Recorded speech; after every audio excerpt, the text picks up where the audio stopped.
વડોદરામાં સ્માર્ટ સિટીના દાવાઓ વચ્ચે પાણીની રેલમછેલ, મોટનાથ હરણી રોડ પર હજારો લીટર પાણીનો વેડફાટ, સંસ્કારી નગરી અને સ્માર્ટ સિટી વડોદરામાં તંત્રની બેદરકારીના દ્રશ્યો ફરી એકવાર સામે આવ્યા છે.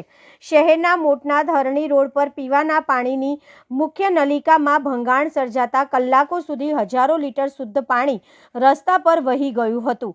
આશ્ચર્યની વાત તો એ છે કે એક તરફ શહેરીજનો પાણીના ટીપે ટીપા માટે તરસી રહ્યા છે, ત્યારે બીજી તરફ અધિકારીઓ અને કોન્ટ્રાક્ટરોની મિલીભગત અને આળસના કારણે પાણીનો વેડફાટ જોવા મળ્યો છે. સ્થાનિક રહીશોના જણાવ્યા અનુસાર પાણીની પાઇપલાઇનમાં ભંગાણ પડવા છતાં કલાકો સુધી કોઈ સમારકામ કરવા આવ્યું ન હતું. જ્યારે આ બાબતે તંત્રનું ધ્યાન દોરવાના પ્રયાસ કરવામાં આવ્યો ત્યારે જાણવા મળ્યું કે જવાબદાર અધિકારીઓ કોન્ટ્રાક્ટર સાથે મીટિંગમાં વ્યસ્ત હતા. સ્માર્ટ સિટીના મોંઘા ટેક્સ ભરતી જનતાના ઘરે આજે પીવાનું પાણી પહોંચ્યું નથી, જ્યારે રસ્તાઓ નદીમાં ફેરવાઈ ગયા છે.